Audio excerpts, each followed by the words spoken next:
Star Wars fans, episode 7 of the Andor show is here, and this episode was one of a kind. Is that a good thing? Is that a bad thing? We're going to break down the entire episode right now. What's up, guys? Micah Guy Loves Star Wars here. Today we're breaking down episode 7 of the Andor show. Before we get started, tell me what you thought of this episode. Rank it out of 10 in the comment section below. Of course, smash the like button if you loved this episode, or if you hated this episode. Honestly, just smash the like button. And of course, as always, I will tell you my ranking out of 10 after we break down the episode. So without further ado, let's start episode 7 of the Andor show. So it opens with our favorite character, Srill. Srill's cereal bars. Man's drinking some more blue milk and getting roasted by his mom still. He's looking for a job. His uncle might have gotten him a job. I don't know why he needs a job when he's already selling those cereal bars and they are doing fantastic. Again, I still don't know why this guy's still in this show. He is absolutely pointless at this point, and the only reason he is here is to sell his cereal bars and get roasted by his mom. It cuts to the Imperial Security Bureau, or ISB, headquarters, where they're all freaking out because of this infiltration of the base on Aldhani. But the ISB wants to make it clear that nobody steals from the Empire. And this Imperial guy talks and he talks and he talks, and I honestly wasn't listening to a single word that he said until he mentioned Emperor Palpatine himself. Now, this was just the first of actually many mentions of Emperor Palpatine in this episode. We never got to see Emperor Palpatine in this episode, but we got him mentioned 3 times in this one episode. It cuts to Lieutenant Miro. She's talking to her assistant, and she says that these rebel attacks are an announcement, that the rebels are here. Now, the name of this episode is The Announcement, and Aldhani was the announcement. It's the rebellion is here, and it's here to stay, and the Empire is actually now seeing it as a threat for the first time. So really, the attack on Aldhani in episode 6 was the beginning of the rebellion, at least in the eyes of the Empire. Cuts to Luthen, who is listening to the radio in his gallery in the back room, and he gets interrupted by Mon Mothma showing up. Mon Mothma's driver is a plant from the ISB, and she knows it, so she's just there to talk to Luthen, but she has to make an excuse, saying that the gift that she got her husband he didn't like, so she's returning it. And Mon is pissed. She is very unhappy with Luthen not telling her about this attack on Aldhani, and she even mentions Palpatine and says Palpatine won't hesitate anymore. He will do anything to get rid of this rebel threat. And Luthen just tells Mon, look, you knew what you were getting into when we started this whole thing, and we of course still need your help, and we need every credit that we can get our hands on. It cuts back to Mr. Cereal Bar himself, Srill, trying to get a cubicle job in a very, very low level in the Empire. We see this mysterious girl in a red cloak.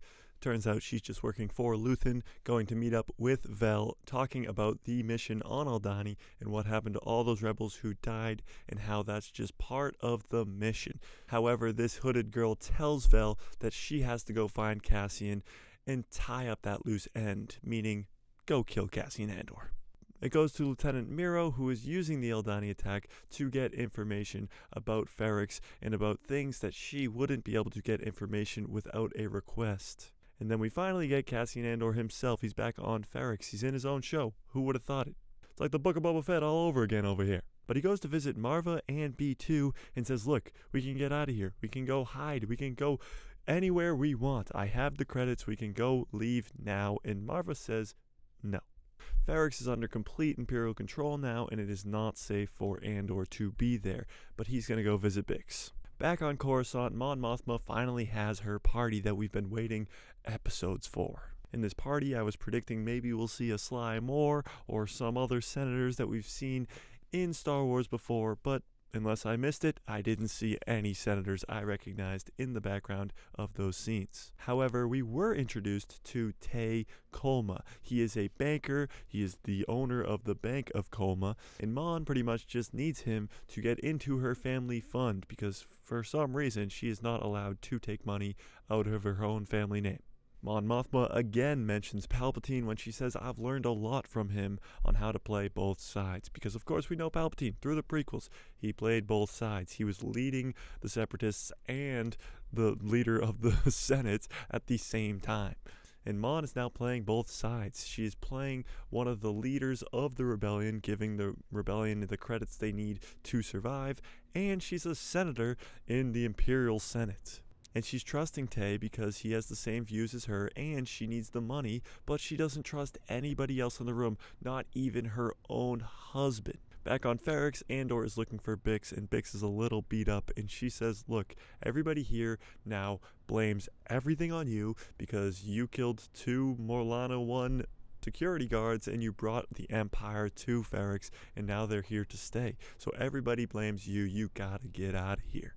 When Andor is leaving Bix's house, he sees some stormtroopers, and it leads us to a flashback of when Andor was younger and his dad, Clem, the guy who saved him with Marva off of Kenari, so technically now his adoptive parents. But we see clone troopers in this flashback. These clone troopers are on Ferrix with the Empire, and there are some protesters who start throwing rocks at clone troopers, and Clem tries to step in and stop them.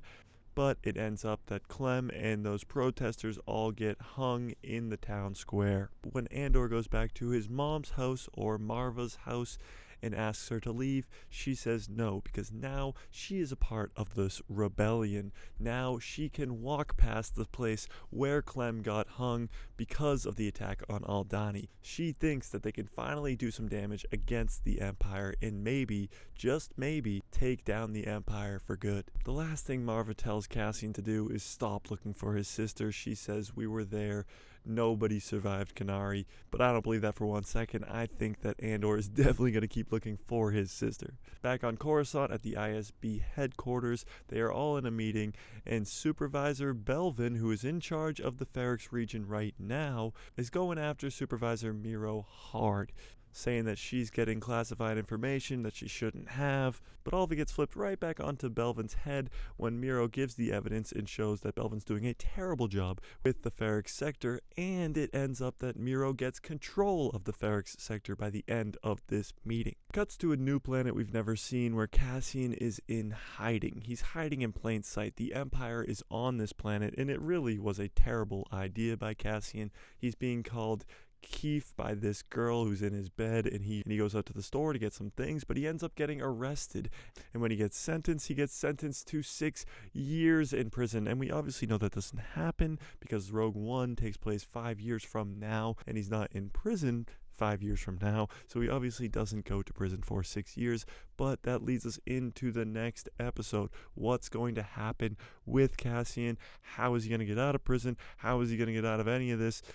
It makes for a great discussion for our next live stream next Tuesday at 4 p.m. for a prediction video for the next episode of the Andor show. Now, the episode ends with everybody's favorite character, Srill, in his cubicle, and it just zooms out of his cubicle. Honestly, could not care less about this character. He is the worst. I hate him. But other than him, I honestly think this was a very solid episode. Obviously, it wasn't as good as episode 6. It was not a very action-filled episode at all. But this show, week after week, is consistently good and high quality. It's honestly exactly what I wanted and expected from the Andor show. I don't think anybody's coming in here expecting a Darth Vader versus Obi-Wan fight scene in the Cassian Andor show. So although I think most people's expectation coming into the Andor show was low because no Force, no lightsabers, no Jedi, I think the expectations going into episode 8, 9, 10, 11, 12 are going to be very high because this show is really, really good, even without the Force, Jedi, lightsabers. If I were to rank this episode out of 10, I would give this episode a 7.5 out of 10. Obviously, the lack of action scenes, no fights, no nothing, leaves me a little lower on this episode. Obviously, we're coming off of an insanely good episode with episode 6, so it didn't really live up to that hype, but it was a very solid 7.5 out of 10. Episode 7 did exactly what it was supposed to do. Leave me wanting more. Leave me questioning what's going to happen in the next coming episodes. He's in prison for 6 years? No, that's not happening. How's he going to escape? Is Vel going to come help him escape? Is Luthen going to come save him? How is he going to escape prison for 6 years? What's going on with Mon Mothma? Is she going to get caught? Are we ever going to see Palpatine, or are we just going to keep mentioning the guy 3 times an episode? Is Luthen ever going to leave his gallery again? And are we ever going to see Saw Gerrera because he was in the trailer? All these questions need to be answered, and I'm excited. I'm excited, genuinely excited for the next coming episodes. But are you? Tell me in the comments below. Tell me what you think of this episode. If you haven't ranked it out of 10 yet, rank it out of 10 in the comments below. Smash like if you like this video, hit subscribe, and hit that bell so you get notified every time I post a video, and my pretty face will show up in the recommended feed of yours. Episode 8, Episode 9, Episode 10, Episode 11, Episode 12. We still got 5 more episodes of this show. That means 5 more breakdowns. That means 5 more prediction videos. That means 5 more weeks of hype. So don't miss out on any of it. Stick around here. And if you want to talk Star Wars with some Star Wars nerdy people, there is a link in the description below to a Discord called The People Who Love Star Wars. And may the Force be with you. Always.